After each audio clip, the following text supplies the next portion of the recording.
while we're waiting for everyone to filter in, for those of you who we're going to be recording the session today. So for those of you who would prefer to keep your cameras off, then just make sure you're doing that now. And also, if you prefer to keep your microphone off the whole time, that's fine. There's a chat function that should be in the bottom of your bar that pops up if you move your mouse down to the bottom of the screen. You can use that chat function to ask questions, comments throughout the session today. Just give it a little bit more time.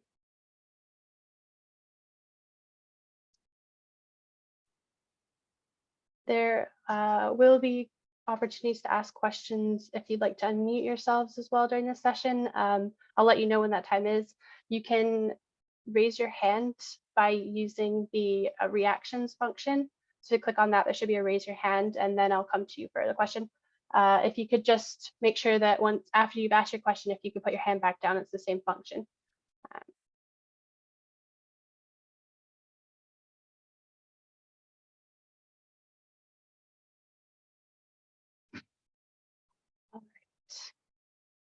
I think we'll go ahead and get started. Hopefully some more people will come in as we're getting started. But good morning, everyone. I'm really glad that everyone who's here today could be here today. I'll start by introducing myself. So my name is Hannah Box and I work for Como UK. I am a community engagement officer with Como UK. I've been supporting projects in the Glasgow and Edinburgh areas, particularly bike sharing and car sharing projects around the low emission zones.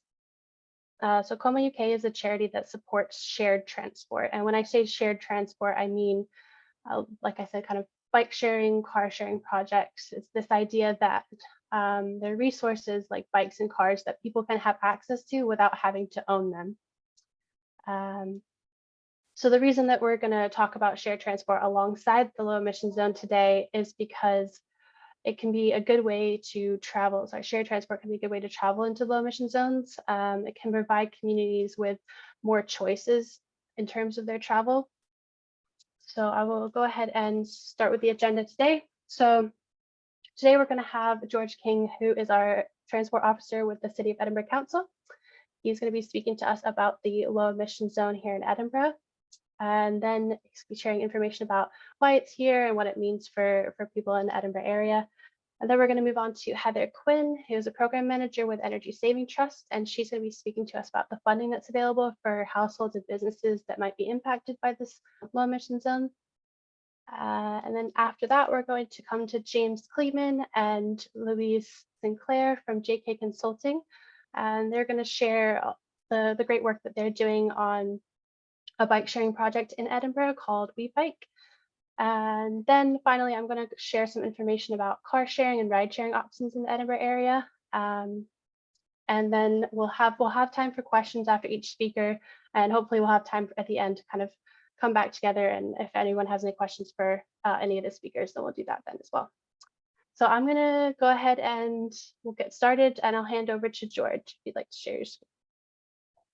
Oh, so actually, sorry, George. I forgot. I'm just gonna. Apologies. I'm too fast. I'm just gonna share a poll with everyone. This is just to get an idea of everyone's kind of knowledge of the low emission zone.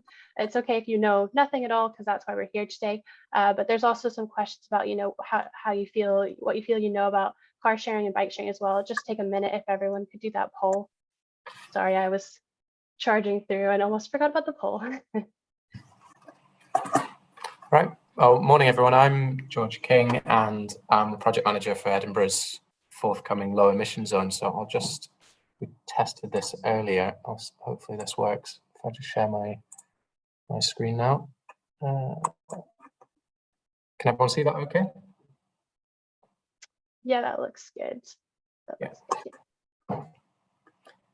I don't know. It's quite an interesting question you've got there in the awareness around LEZ, because essentially, meet lots of different people from different backgrounds, and the knowledge on LEZ ranges from absolutely no idea, lots of myths around it, to expecting. Well, there's a whole range of perspectives, but in any case, I'll give a brief overview of the development of how we got to where we are now, and as you may be aware, LEZs are quite a common, or becoming quite a common tool for dealing with exceedances in, it's quite a technical term there, but around the air quality management areas. So this is where we have legal exceedances in air quality, and many cities across the UK are implementing clean air zones for this reason, and they've been proven in London and in other European cities to actually have very positive impacts on improving air quality. So that's key action that we can take in Edinburgh towards those goals. And actually developing the scheme is, as you may know, it's fairly controversial. To some groups, it's fairly controversial because we're asking people to pay to enter or to fine them to enter the city centre. But we've been undergoing ongoing engagement with key stakeholders for many years now. So these are just some. In a recent meeting with the Clean Air Roadshow, that we've been focused on taxis in Edinburgh who will all be licensed ahead of the go live date, loading buses who are fully compliant already. It's a fleet of around 800 buses that are owned by the city. And then with the private sector, we've been working through EcoStars, which is a voluntary scheme to help small businesses and medium-sized businesses to assess their fleet and move towards compliance.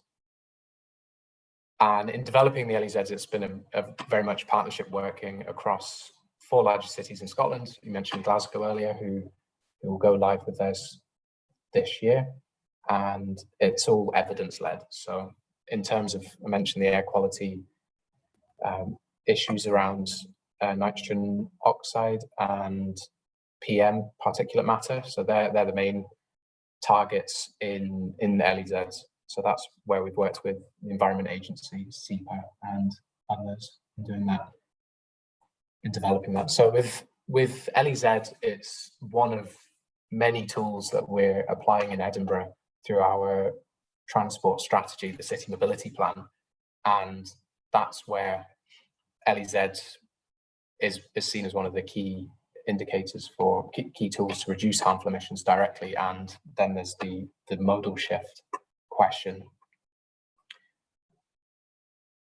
So for those that aren't aware of Edinburgh's low emission zone, this is the boundary, which is in the city centre, and it was introduced on 31st of May last year.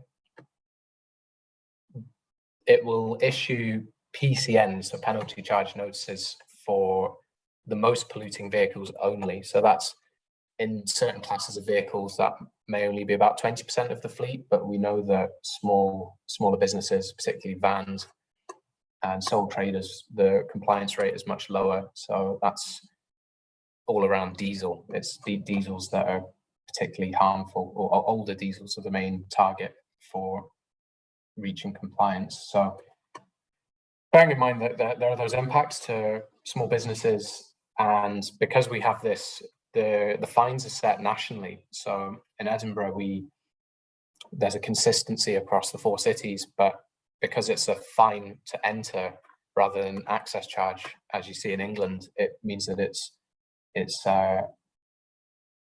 possibly a bit more punitive. So it means that we're very likely to get high compliance within the zone quite quickly. However, that means that the impacts are potentially greater. So we have both positive and negative. So we've got then a 2-year grace period for everyone. So that's no matter whether you live in the LEZ or you're visiting, you have a business there, or business from out with Edinburgh even. So that's also being applied in Aberdeen and Dundee. There are national exemptions for blue badge holders and for the blue light services.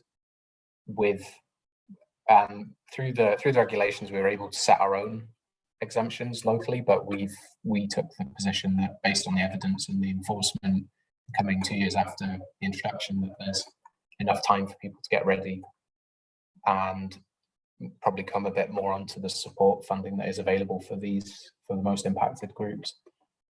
So as you can see with this boundary, it's not a simple circle around the city centre. We have a very historic and beautiful city, and well, a lot of this is within the World Heritage Site. So there are some challenges around implementing.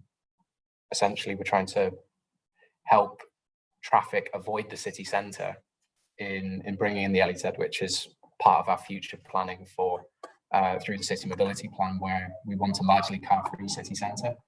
That's what the ambition is.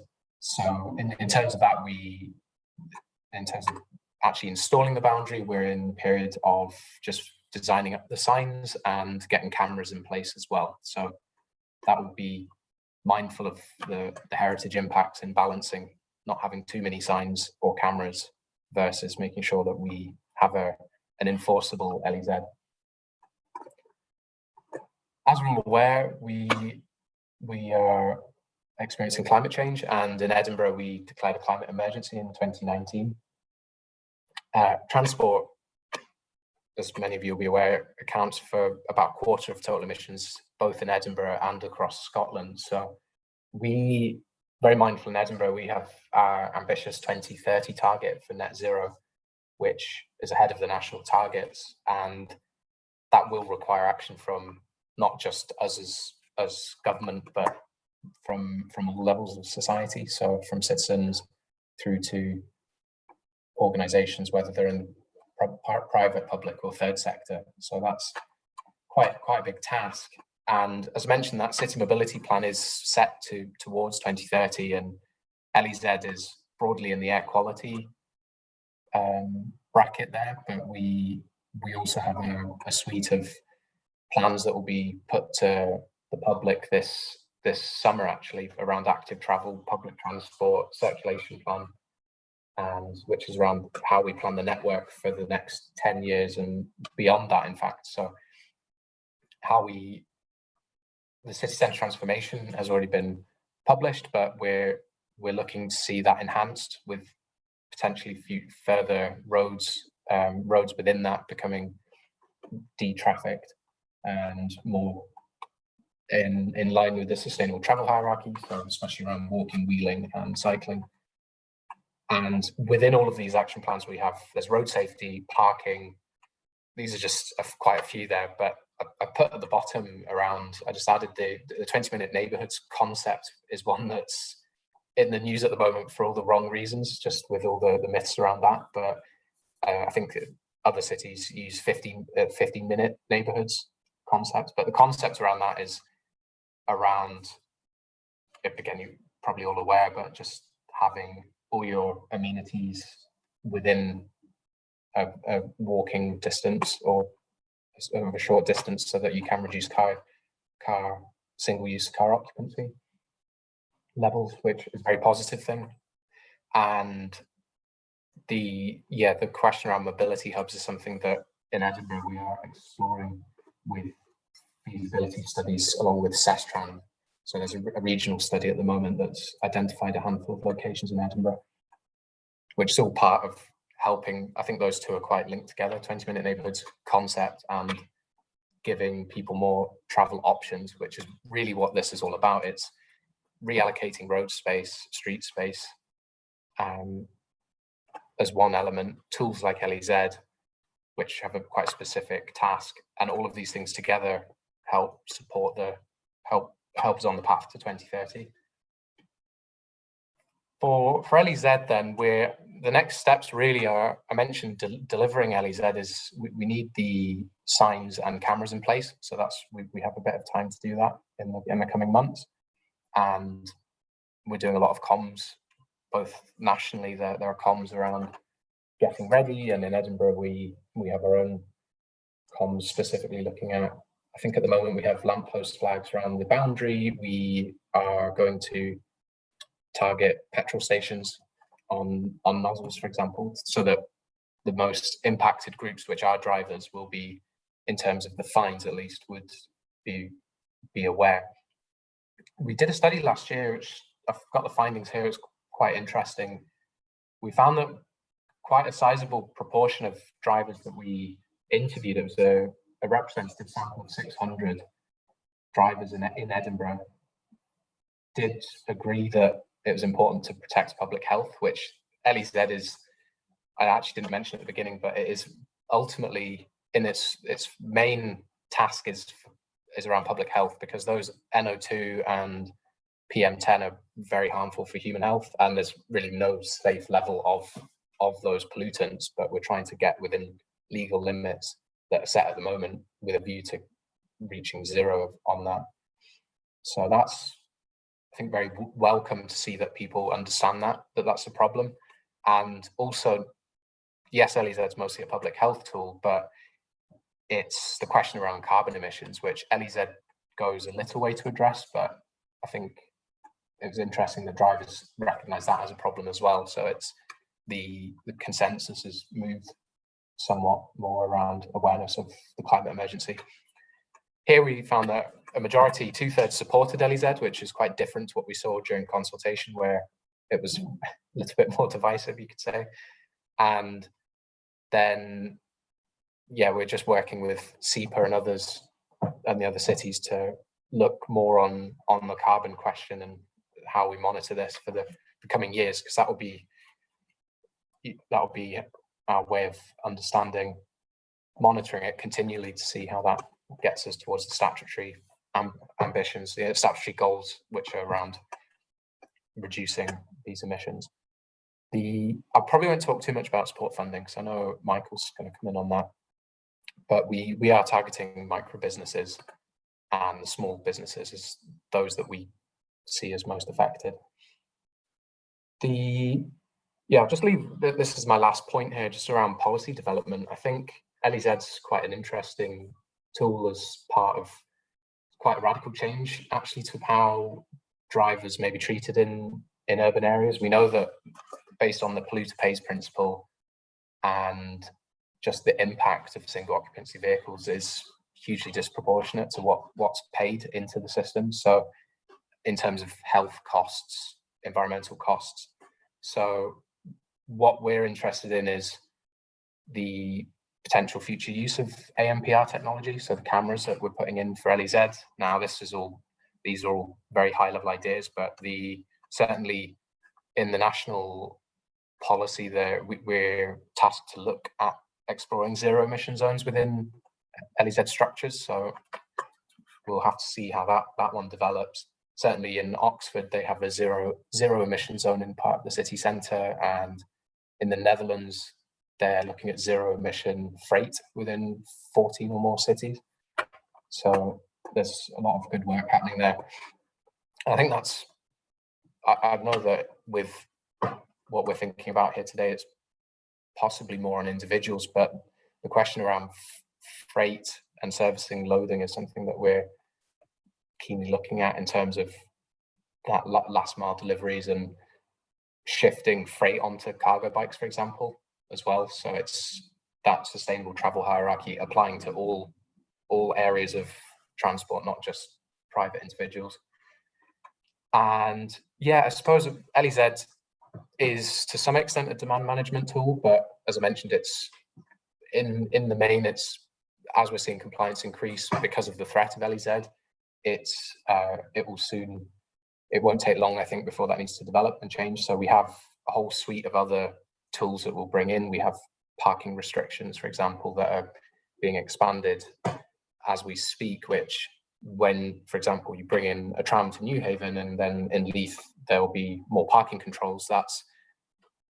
It's a carrot and a stick, because we're offering new choices, but we're discouraging to some extent single cars, especially single car occupancy, but realizing that people still might use a car, hopefully through sharing or something, or a car club for certain uses. So that was me. I'll leave that there. If there are any questions, happy to answer those now. I don't know, Hannah, did you want to do questions now, or were you planning to do right at the end? Okay. Yeah, let's open it up and see if anyone has any questions now, and then we can do a few and come back at the end if there's more questions. I have a question for you, George. The 66% of people in favour of the LEZ, does that directly correlate to the amount of people that it won't affect? And the 34% is kind of likely to be the people it will affect? Is that what Yeah. we're seeing, the sort of divisiveness is in those that believe it will affect them negatively? Yeah, I think that's a very important question, one that we did ask that as well, because actually I didn't say that those 600 drivers were individuals. We didn't target small businesses, sole traders, which we're going to do this year. And I'm anticipating that the percentage will be skewed more towards the less support, because they are a more impacted group. So I think broadly, I think those that 33% either knew that they didn't have a compliant vehicle, or they weren't sure. And if they weren't sure, then they were more likely to err on the side of I don't want this because it might impact me. So I think broadly that is the case. So I think with a lot of these things, I mean, certainly I'm in my day job, I'm advocating for more parking restrictions, and in a way that's obviously proportional to the other goals we've got. And then when I go out and get a parking ticket myself, I'm shaking my fist at the council, because how could they do this to me? You know, when it comes to the individual, people do get very defensive, but actually I think the point I was trying to make there is, in time, these views do soften, but partly with this, it will be because fewer people will be impacted. So the question is, what's the next step, and how do we do it in a way that learns from LEZ, where, for example, we were offering support funds to the most impacted groups. So I think for me, that's very important. You can't bring in quite a severe stick without the carrots. So yeah. Thank you. Are there any other questions for George? I'll check the chat. I have a question.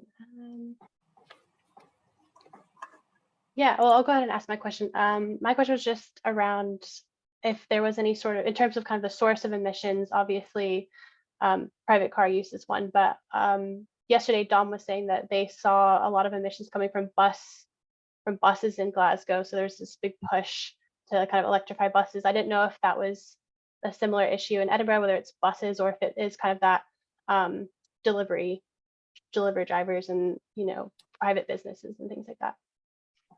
Yeah, it's a good question. I don't actually know off the top of my head what that would be, but I do know in Edinburgh we're quite. I don't know if Dom's is that in terms of carbon emissions. I think that's what he's referring to, because I think it was. Yeah, I'm not sure. I think it was like carbon emissions. Yeah. Yeah.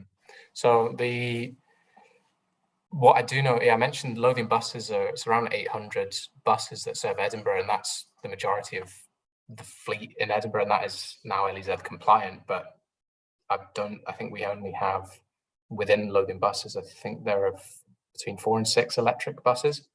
So they're at a point now where they're planning for the next stage. Now that they've reached compliance, it's how they take that next journey, and there are questions around whether the fleet is actually going to be electric based or hydrogen based. So they're testing different options at the moment, but I don't actually, it's a good question around what the actual carbon impact is of, say, the bus fleet versus freight. And it's something that we take a lot of the data comes from SEPA, and we get a bit of a breakdown by vehicle class in terms of LEZ compliance. And through that, there is probably more work to do around there's been some carbon modeling, but it's a lot of it's based on, it's modeled rather than actually measured in the field, which can add a certain level of uncertainty around that. And it's all quite new, whereas the air quality analysis has been ongoing for 10 plus years. So the carbon question, we are at the early stages of developing that with Glasgow and SEPA. So, but no, it's one I'll ask when I go back to SEPA on that. Yeah, it's just interesting because I know some people were concerned that public transport would be impacted, or taxis. But I think, well, it's a good transition into what Heather's going to be talking to us about, particularly retrofitting as well. So Heather, if that's all right, I'll go ahead and hand over to you so you can talk to us about funding. Yeah, absolutely. Yeah, perfect segue. So yeah, the good news is there is support I'm just going to share my screen. Okay. So yeah, there is support available, and so yes, I'm Heather Quinn, Program Manager at Energy Saving Trust, and I'm going to talk about primarily the Low Emission Zone Support Fund, but also other support that's available to households and businesses that are most affected by the implementation of low emission zones in Scotland. So this financial year in 22 and 23, Transport Scotland made £5 million available specifically to support those most affected by the enforcement of low emission zones, which is coming in next year, I believe. And the Low Emission Zone Support Fund is a disposal grant. So there's £2,000 available for the safe disposal of older polluting vehicles. So these are vehicles that do not meet the emission standards of the low emission zone regulations. And so it's really important that people move away from these older polluting vehicles to address air quality. So this is done at an authorised treatment facility based in Scotland, and these are regulated by SEPA, the Scottish Environment Protection Agency, just to ensure that vehicles are disposed of in a responsible way and components are recycled where possible. Once this is done, then there's up to £1,000 available for Travel Better grants. So anyone that does dispose of their vehicle can then apply for further support towards active and shared transport measures. So I'll go into a bit more detail on that in a second. In terms of eligibility for businesses that are applying, it is micro businesses and sole traders that this grant is available to, who operate within 20 kilometres of one of the 4 low emission zones. They must have owned the vehicle since September 2020, so that's when the funding was available. And the vehicle must be uncompliant with a low emission zone. So we're not disposing of, new vehicles that, meet the standards. It's only vehicles that do not meet the standards. So for anyone running petrol vehicles, that's typically those registered in 2005 or earlier. And for diesel vehicles, September 2015 or earlier. Those are approximations. There are a couple of individual vehicles that won't align with that, but for the majority, those are the dates to look out for. And the vehicle must be taxed and have an MOT as well. For individuals, we are supporting those on lower incomes, so applicants must be in receipt of benefits from Department for Work and Pensions. They must live within 20 kilometres of one of the 4 zones. They must have owned the vehicle for at least 12 months. And again, the vehicle must be uncompliant with the emission standards of the zones, and the vehicle must be taxed and have an MOT.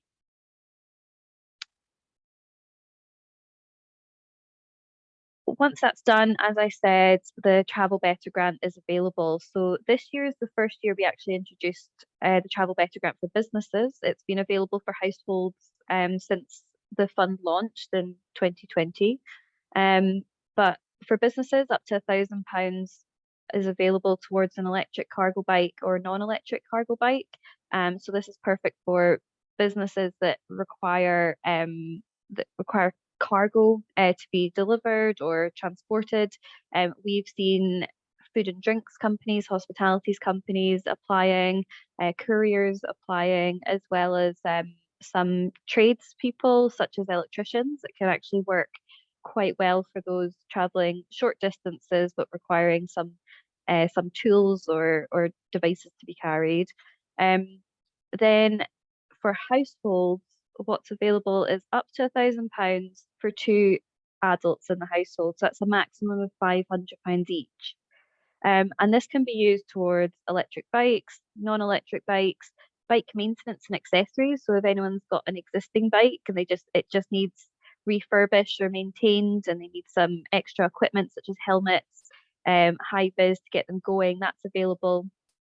And then it's also available towards shared transport options. So public transport tickets, whether it's bus or rail, bike share memberships and credits, and car club memberships and credits as well. So I know that Hannah's going to go into benefits of shared transport, but the idea behind Travel Better is that this is flexible. So there is a maximum of £500 per individual. However, they can use that across a variety of options. So they could get a bike as well as car club membership, for example. It's flexible to whatever they need and what their travel preferences are as well. In terms of why apply for the low emission zone support fund specifically, in terms of disposing older polluting vehicles, these tend to be less efficient. That means they're more expensive. Not only do they, because they're less efficient, do they typically use more fuel to run, but they also typically have higher service and maintenance costs as well. So disposing of the vehicle and moving to more sustainable option will save money on travel costs for most people. And it's also reducing exhaust emissions. As kind of George said, the idea behind the low emission zones is primarily air quality, but it does also benefit the sort of climate emergency targets that Edinburgh Council will have. And that is through reducing exhaust emissions and carbon emissions from the tailpipe. And the vehicles that are targeted through this fund are those that are producing the highest carbon emissions as well as air pollutants. And not by reducing air quality as well, it's also improving the area that you work or live. So there are health benefits to breathing in cleaner air. As George said, there's no safe level of these emissions, the NOx emissions and particulate matter. But by reducing it is improving our overall health and making Edinburgh and the other areas nicer places to live. And then there's also the wider health benefits. If you do take up the Travel Better element and decide to travel actively or by shared transport, there are additional health benefits from that. There is other funding available. So Energy Saving Trust do administer a number of grants and loans on behalf of Transport Scotland to support sustainable transport. So we do have the LEZ Support Fund, which I've just gone over. There's also the LEZ Retrofit Fund to help taxis, certain vans, heavy goods vehicles retrofit their existing vehicle to make it low emission zone compliant and reduce particulate matter and NOx emissions from the tailpipe. There's also e-bike loans for businesses and households who are looking to apply for electric bikes, including cargo bikes and adaptive bikes. So adaptive bikes are people who cannot cycle a standard bike. And then there's also low carbon transport loans to help individuals and businesses transition to electric vehicles. I would say that all the loans are interest free. At present, the low carbon transport loan is closed for this financial year, and so is the LEZ Retrofit Fund. The e-bike loan and the LEZ Support Fund are expected to close shortly. So I would say if you're planning on applying, apply now. But also you can keep an eye out on our website, which I'll post in the chat, but is also here. You can keep an eye out on our website for any updates in the new financial year, and you can also email me as well if anyone's got any further questions or they need some more information. Thanks, Heather. That's really helpful. Does anyone have any questions for Heather? I think Heather might have to leave before our session or our opportunity for questions at the end. So if anyone has questions, now would be the time to put them in the chat or to go ahead and ask. Also, if Heather does leave and you have questions after that, then I can send those her way as well. Thanks, Hannah. Well, while people are thinking, I do actually have a question. In terms of the funds that have that are no longer taking applications, is it likely that those will renew in the new financial year? So there's never any guarantees because our funding is allocated on an annual basis, which is typical with a lot of funding in Scotland. But we are currently in discussion with Transport Scotland around what our funding package and support package will look like for next financial year. So I would say, keep an eye out on our website and on our social media for any updates. And we do typically, shout about it when we're able to. So yeah, but unfortunately I can't give any guarantees at this stage. That's fair. Thank you. Thank you for that. That's helpful. Does anyone else have any questions for Heather on household funding, business funding, anything like that? No. All right. Well, thank you so much, Heather. I think we'll Thank you. move on to James Kleeman and Louise Sinclair, and they're going to tell us about their work with Edinburgh Palette.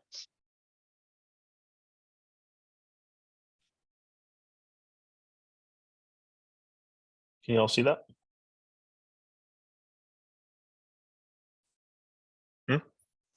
You can see it? Nice one. Sorry, yes, I can't see it. No, it's okay. I just I opened up in like the end of the presentation there. So hi, I'm James and Louise is sitting across from me. So I'll be jumping back and forward throughout the slides. We were meant to be three. Edinburgh Palette, Andrew Cheney from Edinburgh Palette is meant to be with us, but with the strikes and children and sickness and whatnot, he's having to tend to one of his kids. So it's just maybe two of us. Yeah, thanks for having us. And we're going to talk about our shared transport initiative, which is called Edinburgh WeBike. It's a partnership between JK Consulting and Edinburgh Palette. The agenda for this, we're just going to run through quick introductions, so introduce ourselves, give you a little bit of background about Edinburgh Palette, who you might have heard of, you might not have. 20 West Shore Road, which is one of their sites, one of their projects. Give you some background information about Northwest Edinburgh and why we've chosen to do what we're doing and how we've decided to move forward and deploy it in the way we are. Then to tell you about what it is we plan to deploy, what Edinburgh WeBike is going to be, our objectives, how we plan to deliver those. And at the end, we'll give a little bit of a conclusion and then a chance for any questions. So yeah, I'll pass over to Louise to introduce herself.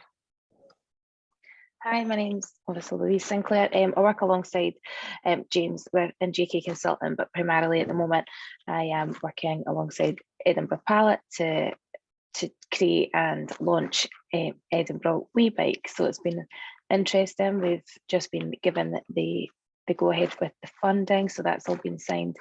And yeah, we're on to the next phase, which is really quite exciting at the moment. Thanks, Louise. So yeah, I'm James Kleiman, very creatively named our company after myself. So and yeah, so probably not the best thing to advise on is naming companies, but I have a background in major infrastructure, transport infrastructure, but then I moved across to self-employment, and I now work with supporting charities in Northwest Edinburgh and the sort of wider area in Edinburgh to deliver on their objectives. So quite broad, but yeah, we've been working with Edinburgh Palette now for some time on their project 20 West Shore Road, and then to develop this concept. Okay. So yeah, Edinburgh Palette. So Andrew Cheney was meant to deliver this and give you all the stuff of Edinburgh Palette, but I'll do my best. Edinburgh Palette's an arts charity, and they've been running for over a decade now, and they have over 350,000 square feet of mixed-use space. Space varies from outdoor spaces, small studio containers, studios within the building at Meadowbank. There's also some large open plan office spaces and sort of co-working areas. Yeah, they're largely focused on supporting artists, community groups, charities, and social enterprises. I think that charities and startups represent 40% of their tenants. And they try to provide affordable spaces for these enterprises to base themselves, to grow, and ultimately their objective is to watch these organizations come in, outgrow them, and then move on to their sort of permanent premises, and then they can keep that, sort of keep that line, the production line of these organizations, successful organizations moving through, largely about incubation and providing networking opportunities for all these organizations to work together across different levels of sectors. So yeah, at the moment we've got St Margaret's House, which is a very recognizable building. It's a big building at Meadowbank. There's art on the side. Inside that building, there's I think 100,000 square feet and 250 independent businesses, all using small spaces inside there to run. There's some hobbyist artists, there's some other makers, there's small businesses, there's some organizations which take up 4, 5, 6 different places. Edinburgh Judo's in there. There's Olympians that train in that facility there as well. It's quite varied. 19 Stanley Street in Portobello, which is an old industrial space that was disused. Edinburgh Pallet repurposed it and are going to be using single trip shipping containers and reconverting them into studio spaces. 20 West Shore Road is the site that we're going to talk about in the next slide, so I'll just skip over that. 1 Waterfront Avenue is where we are at the moment, so that's where we're based, and that is the image that you can see on the right. It's formerly the Scottish Gas Building, but with people that sort of working from home culture, some of the space has been unoccupied for quite some time. So Edinburgh Pallet have filled that with the Connect 4 theory, which is about bridging the gap between different levels of industry and giving an opportunity for all the different sectors to be able to work together to deliver on their collective objectives. And then 525 Ferry Road, which was a co-working space, which was based at Ferry Road or Crew Road Roundabout. It's the old Deutsche Bank building that again was disused and was up until it flooded just before the turn of the year. It was home to a lot of different tenants doing a lot of different things. It massively varied, and a lot of the service providers there were specifically providing services in Northwest Edinburgh or in Edinburgh specifically. So 20 West Shore Road is the most recent Edinburgh Pallet site. It's a council-owned site and has been leased to Edinburgh Pallet for 15 years. It was an old industrial site that was, it was created in the 70s when they took back some of that land. And it's been sat empty since 2014, I believe, when the owner passed away. And then the council bought the land. Edinburgh Pallet it was marked for demolition. Edinburgh Pallet have proposed to redevelop it and turn it into a mixed-use space again with studio containers, cabin spaces, light industrial spaces. There's also going to be an indoor-outdoor food market and an event space on the site.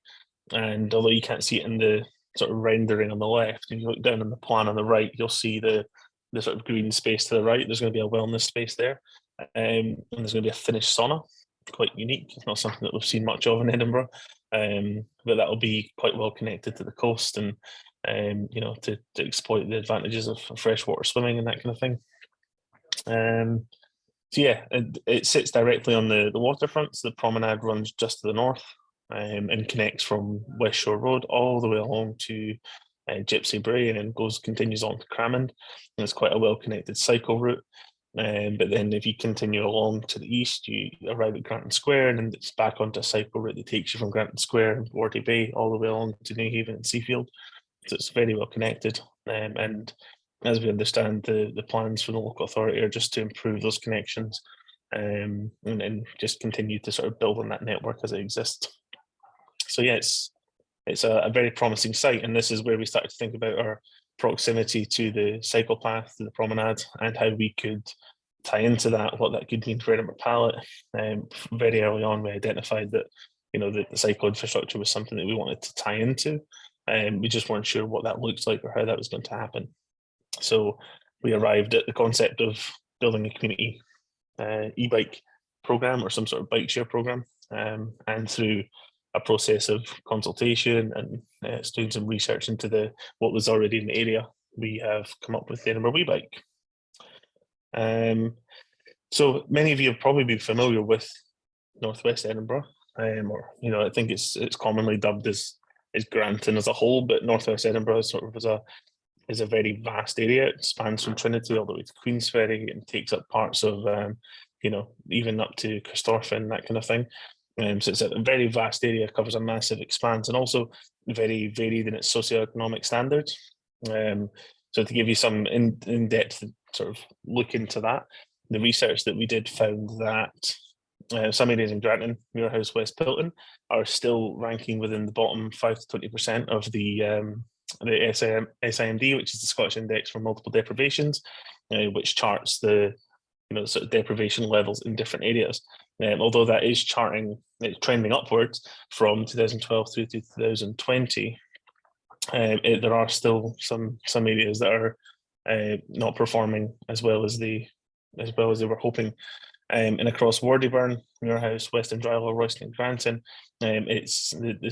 data shows that 30% of children grow up in a state of relative poverty, and of those considered economically inactive across the locality, 26% reside within these areas, with Muirhouse being listed as one of the top 10 deprived areas in the country. Among these areas, a study found that 42% of people do not engage in any regular physical exercise. So it all sounds very doom and gloom, but the reason we went after this information was because it relates back to the high number of social organisations, charities, community groups that are present within these areas. There's a lot of action from within the community to try and target these things, to try and improve employability, to try and improve health standards, to try and really come together and share resources, which is we began to sort of create the structure of our project. So yeah, the areas, it's not, like I say, not all doom and gloom. So the area is very well connected with safe, well-maintained cycle routes, which connect the area to the rest of the city efficiently. Just here we've got multiple fully developed cycle routes. We've got the promenade, we've got there's the cycle track that goes all the way up to connect to the old railway, which you can take from New Haven all the way to Balerno. And quite a well connected area as far as cycle tracks are concerned. And the plans show that that's going to improve significantly. And as common with areas of high multiple deprivation, I kind of touched on this already, there's a disproportionate number of an abundance of organisations or sort of local charities and community groups. So we did some local consultation. I think Louise is going to pick up and give you some information about that. Hi, yeah. So as James said, we were working alongside the community groups as well, because with Edinburgh Pallet being so working alongside them, and a lot of these organisations are Edinburgh Pallet tenants, it put us in a good position to reach out to them and have some very informal but sometimes quite formal consultations. But we did actually go out to the community. We didn't get as many responses as we would have liked, but we got enough to kind of collate some data. So we reached out to people. We now got 67 responses from the survey. 43% of them had said that they would use an e-bike for their commute, now whether that be for leisure or work. We then give them the option. So a further 40% reported that they would use an e-bike for leisure or to get fit. And 10% said that they would mainly use an e-bike for visiting family. As we were talking about the neighbourhoods, and Jamie touched upon northwest Edinburgh, there is quite a vast area there, and for some places public transport or for some people public transport may not be an option.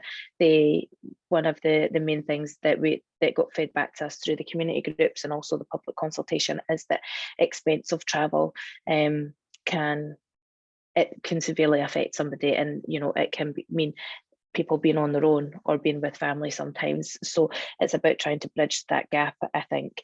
4% said that they would use an e-bike to access their amenities, so shopping, library, all these different types, and then 1% said that they would use it for other reasons. So we didn't delve into that any further, but yeah, only one person reported using a bike regularly for journeys.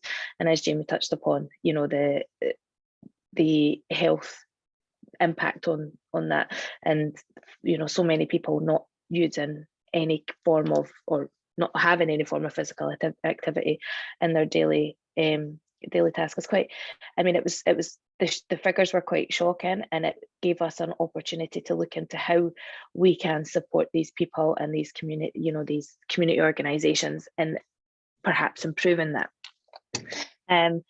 There was quite a large number of people that use cars. We definitely didn't. What we could have done is say whether that was a car share or whether that was just individual journeys. But because we were primarily focused on the e-bikes and how people get from A to B, we didn't delve into that further. But yeah, 63% people of the people that we went out to said that they used public transport for their normal travel. As you'll know, in this area we are very lucky with our buses and the network that we've got down here. You can get numerous buses to and from town, and that's not a problem. And that wasn't the main problem that people were coming up against. It was the expense of the travel, and especially when people were going into employment for the first time and they hadn't got their wage yet. There was all these obstacles that we were finding, that we were getting, that they were coming up with, and we thought, well, we could help with that. So yeah, can you go to the next slide, please, Jamie? So this is where we came up with our objectives, and we wanted to provide a platform for existing community organisations and charities and help them deliver their objectives and supporting these individuals. We know from experience that trying to reach these individuals directly, it might not always work. So we can utilise these existing organisations to work alongside people and support them without necessarily them having to come directly to us. So we want to include employability, training, fitness and exercise programmes. Alongside that will be rehabilitation, social inclusion and education. These are all very important, and we could talk about them for a very long time, but we're not going to. It's just it just gives you a brief overview of what we feel we can deliver within the first even 6 months of this project being rolled out. So our second objective is to reduce dependency on cars within the Northwest Edinburgh area and encouraging the uptake of cycling and the adoption of e-bikes. So we know that from the survey, people said that they would love to use an e-bike. The only obstacle for most of them was the expense of that. So we are looking to offer short and long-term free loans of these bikes. We have been given funding for 8 bikes initially, and that will be for the majority of these bikes. There will be made available for community groups also, for day trips, for people to come out, take them from the promenade and go along the promenade and come back. These will also be offered free to those organisations and give people the chance to try it. And then again, as we know, there is also additional funding there potentially if they feel that that's something that they want to go ahead and do. But we want to let them try it first, see how it works, whether it's feasible for them to do so. And then we want to create a community-owned, community-run and community-focus-based e-bike model, which can be deployed into other communities throughout the city. So as Jamie touched upon with Edinburgh Pallet and their network, the next phase and our next objective would be to go out and have hubs, our own little hubs, where these tenants of Edinburgh Pallet can use these bikes free of charge. So they could potentially get from here to Portobello, Stanley Street, St Margaret's House and on London Road, and they can get there free of charge using one of these e-bikes. So that takes me to my next slide. You'll see here that we have just signed for the funding for the 8 bikes. So they have been sourced and they will be built by a local supplier. And this is we are hoping to have them and out to the community by April, at least the first few of them. Yeah. Phase 2 is following the successful deployment of phase 1. We will move to coordinate with the partner organisations to support them and gather data. So that will be where we are looking to see how many journeys have been completed, how many of these replaced journeys that would have been done by public transport and a car. The data will be quite in depth, but it's important that we do that because we want this to work, and it's it's important, I think, for us to get as much of this information pulled together as we can. So depending on the success of phase 1, we hope to take the programme into phase 2, which is what I discussed about the additional sites and pulling them all together, and also adding to the scale of the bikes that we've got down at West Shore Road. As we know, it's that it's in development, that the traffic of people down at West Shore Road is going to only increase over the next few years. We want to be able to build a sustainable project. With that, we will be supporting community groups, but we'll also be potentially offering some of these bikes out on a sliding scale higher, which means if you wanted them for an hour or two, that we could have that level of flexibility, and it also generates a programme that we can build on and we can continue to invest in. So in the beginning of 2024, hopefully, we will, following successful phase 1 and sufficient stakeholder engagement, we will aim to launch phase 2 and then continue to build on it from there and continue to support as many organisations and individuals as we possibly can in getting them to on a bike, and yeah, maybe get people engaging with the local community a bit more as well. So yeah, that's me. Thank you.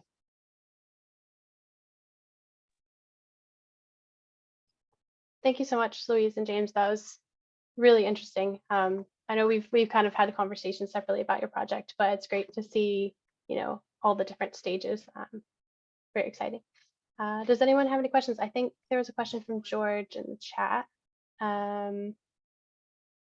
Yeah, George asks when you're referring to e-bike, or George, do you want to just come in, sorry, and ask that question? Yeah, sure. I mean, it doesn't matter either way, but yeah, I was just asking with you mentioned e-bikes, but would you be looking at getting any cargo bikes as well as part of that, or if not in the current round, maybe for future rounds?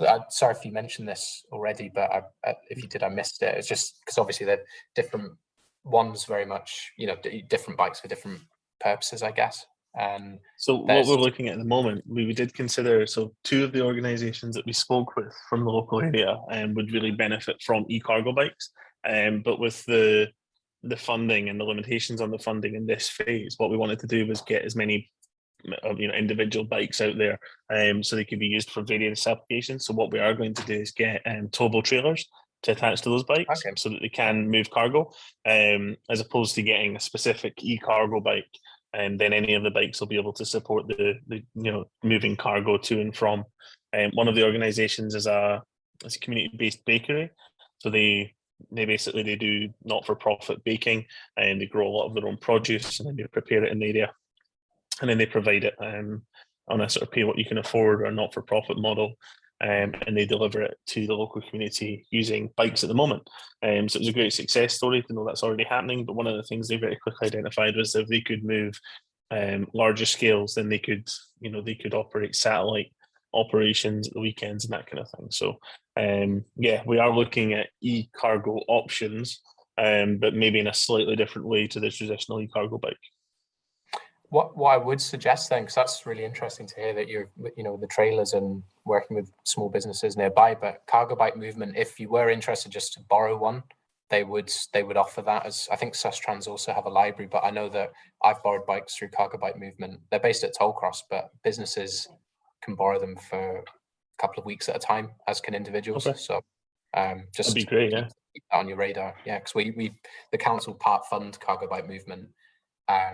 There was the discussion around the cycle hire scheme, which unfortunately there wasn't enough funding for that, but of the funding that was allocated, some of it went to Cargo Bike Movement. So it's important that we lean on that as much as we can, because I think they've got 10 or more bikes that you can access. So yeah. Great, thank you so much for that. Yeah, no worries. Is there any other? I know that you listened to us drone on for a little bit, so if there's any other questions, then you're more than welcome to chuck them at us in an email. Obviously, our email addresses were at the end there, but also Andrew's. So if you want to get in touch with Edinburgh Pallet directly, but any of the other offerings that they have, then you're free to do so. But yeah, thanks for listening to us, and we'll keep you posted as we develop this. Thanks, James. That's really helpful, and yeah, very exciting to see that project, and I think it's going to be really important, as it goes forward. Great. Yeah, well, if anyone has any questions as we continue, just put them in the chat. I'm going to go ahead and do my part of the presentation, so just get those slides up.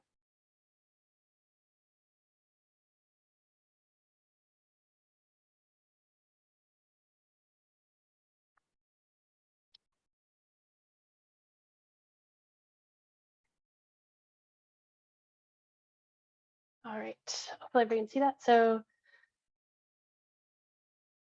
sorry, just sorting my view here. Perfect. So yeah, as James and Louise showed us, community-led schemes are so important. I think one of the things Louise said about kind of allowing subsidized access, giving more people access to bike share in Edinburgh, particularly with a lack of kind of like a public bike share scheme, is so important. And I think, yeah, like I said, it's going to be really valuable going forward to communities across Edinburgh. So If anyone has any, please get in touch with them for more information, or myself. And if anyone is kind of interested in community bike sharing in the area, please do get in touch with us. So today I'm going to be talking about car share and ride sharing in Edinburgh. These things kind of go hand in hand. Shared transport is really useful when combined with public transport. So when I say shared transport, I just want to highlight this one more time. We mean kind of a pool or a collection of vehicles, like a pool of bikes or a pool of cars that can be used by many different people, and instead of them having to own the vehicles, so they have access but don't have to worry about ownership. Shared transport can include cars, bikes, and rides, and it can be operated by many different kind of stakeholders and organizations. So it might be private companies, it might be charities and community groups, other public bodies, or even individuals. So first, I wanted to highlight kind of car sharing through operators or private companies. So in the Edinburgh area, there are several different companies that offer sort of traditional car sharing. In order to access these vehicles, you can register online with whatever company. We recommend doing your research to find one that would work best for you. And once you've registered, you can do that online, or by calling their customer service line, and you'll be able to unlock these vehicles either through an app or through a card that you're sent in the mail. There's a picture of an Enterprise Car Club card there. And these vehicles are generally parked at sort of designated bays around the city. There's usually a map online or through the app. And when you're hiring these, you can kind of book in advance or even book on the go, depending on the demand in your area. You generally pay by the hour and by the mile, but there's usually a price cap for the day. So, if you're needing it for the whole day, you're not going to spend a ridiculous amount of money if you're doing it by hour. There are some age restrictions generally with car club vehicles. So I think with, for example, Enterprise Car Club and Co-Wheels, usually the lower age is 19, you have to be 19, and the upper age limit is usually 75. But again, we kind of recommend doing your research to see what might work for you. Another company that operates kind of a car club style is HireCar. And again, these are kind of just examples of different companies that operate in these areas. Some of the advantages to using car clubs is that you get to access, a vehicle that you might need to use for a journey if you don't have access to a vehicle, and you only pay for that vehicle while you're using it. So you're not going to have any of these ongoing costs associated. You're not going to have MOTs, not pay for MOTs every year. You're not going to have to worry about ongoing insurance costs or maintenance costs. And you also kind of get access to different types of vehicles as well. So it might be that you get access to an EV vehicle or a van if you need to move things. And it's generally cheaper than private ownership because you're only using these for only paying for these while you're using them.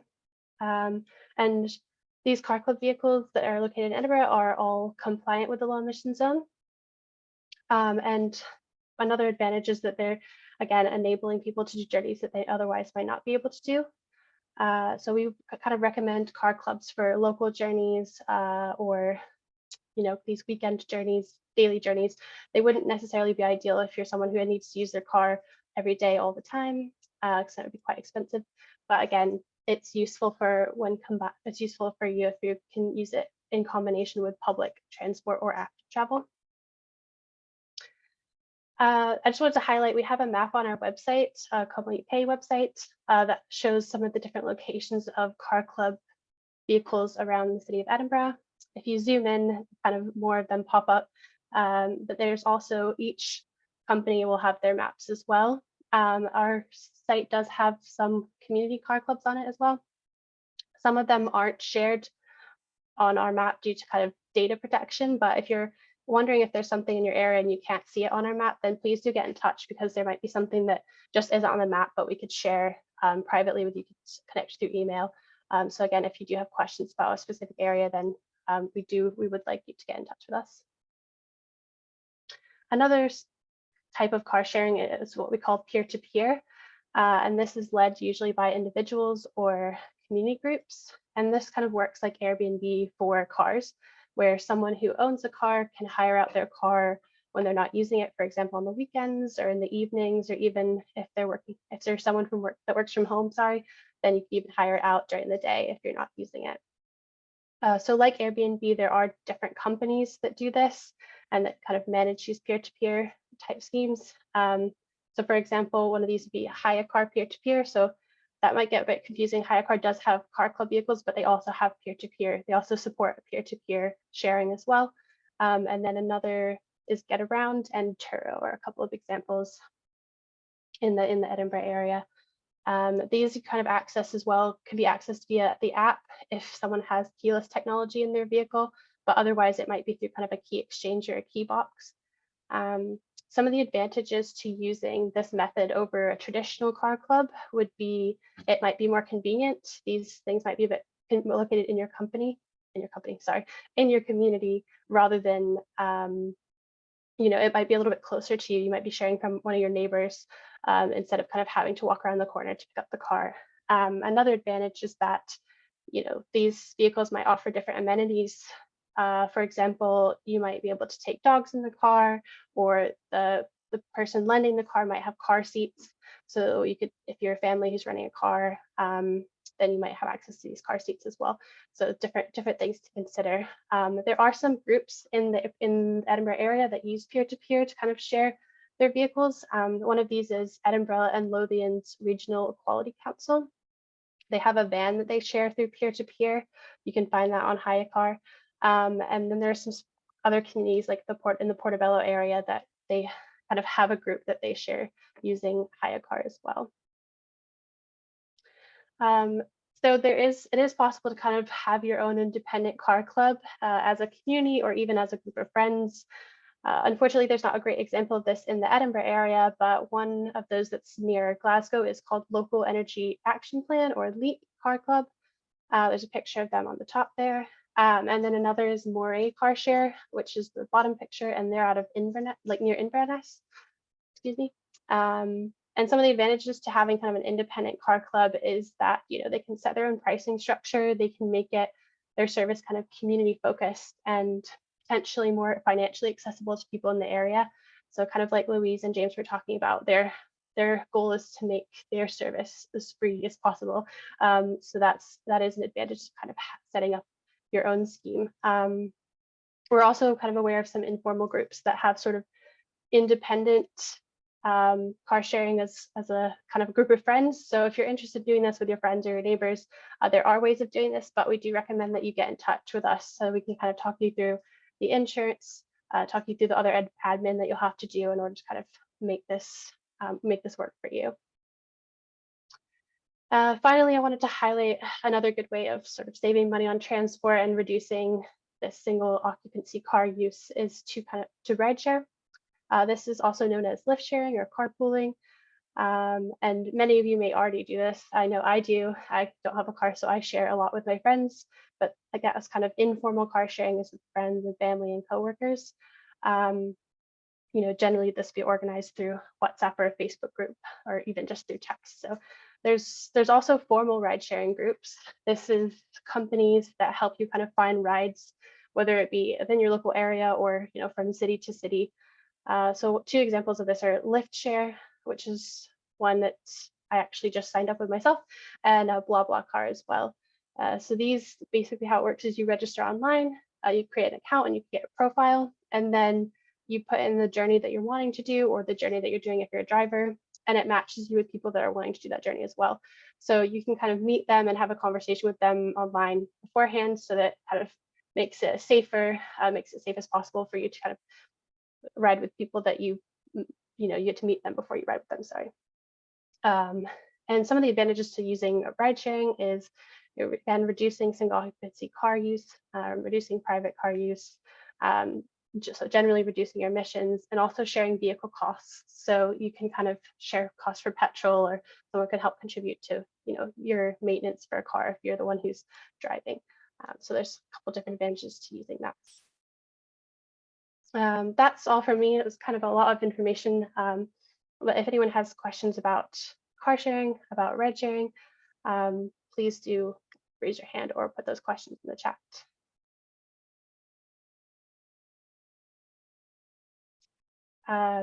Also, you can get in touch with me. My email address is there as well. going to stop sharing. If no one has questions. I have a quick question, Hannah. Yes. In your experience with these sort of car sharing, the local ones, the independent ones, how do they come about being funded? Is there funding available for them? Or are they usually sort of self-organized? So I would say a bit of both. Generally, they're self-organized and generally kind of starts with someone who has a car that says, I want to be able to share this and I want to kind of set up a car share. So in that sense, they have something to begin with, but there is funding out there to kind of get EV vehicles, I think through Energy Saving Trust. And then that way you can kind of expand from there. I think the biggest challenge that we find independent car clubs run into right now is insurance, just because insurance companies have trouble wanting to kind of support these types of things. But that is something that we're kind of working on. And we do kind of have some recommendations. So if that is something that you're interested in, then I can share some information on that. Great, thank you. You're welcome. So Madavi did have a question in the chat, so I'll hop over to that. So Madavi asked about, this is probably one, I guess we'll just kind of go to open up questions for everyone. So this is probably one for George. It's about the mobility hub plan. For those of you who don't know, there is a plan to kind of set up three mobility hubs within Edinburgh. And that question was, when will those kind of come into effect or that project start? Yeah, I actually don't have an answer to that. I think they're at the fairly early stages of a feasibility for that. So that's really, I don't have any details on that, unfortunately, but I can, I'd say look out on our website and comms around that, because I'm sure once we get further down the line, there will be, more details on that. So they're very early discussions at the moment, but they are happening through Sestron as well. So there should be, I don't know if other local authorities around beyond Edinburgh have developed that any further than us, but sorry, it's not the most helpful answer, sorry. No, that's okay. I think, I think it is kind of very early stages. From what I know, they've just done a few focus groups and they're planning on moving to community consultations a bit farther down the line. So, and for those of you who don't know, a mobility hub is kind of these locations where different modes of transport come together. That would be public transport along with different elements of shared transport like bike sharing and car sharing. And so the plan is to have a couple different locations in Edinburgh, 3 locations where these are set up in the area. So again, if anyone has questions about that, then yes. Sorry, just in the chat, I've put a link to the Mobility Hub strategic study for Edinburgh or the Sestron region. So it's southeast of Scotland.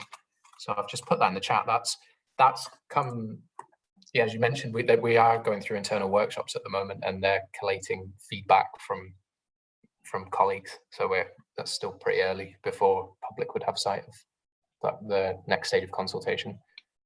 So there's plenty of scope, I think, for that to be developed. So, which is exciting because there's lots of different forms that a mobility hub can take. So I think something that, quite a new concept. So we'll have to see what works. Be different for different areas for sure. So you've got quite rural communities in there as well as city centre locations. So yeah, definitely. I think the Grant and Wester Hales and Portobello. So those will definitely look different in each of those areas. Does anyone have any questions about the low emission zone? Any sort of questions around that, or any questions for James and Louise?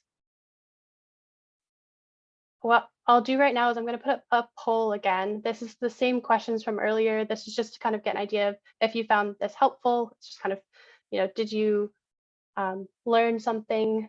I hope so, but again, no pressure if you didn't. If you kind of knew all this already, then that's great. Well, thank you all for coming. Don't go just yet. We'll just, if there's any more questions, please do put them in the chat. I don't know if everyone got their questions answered. I'm just going to scroll up through while everybody does that poll.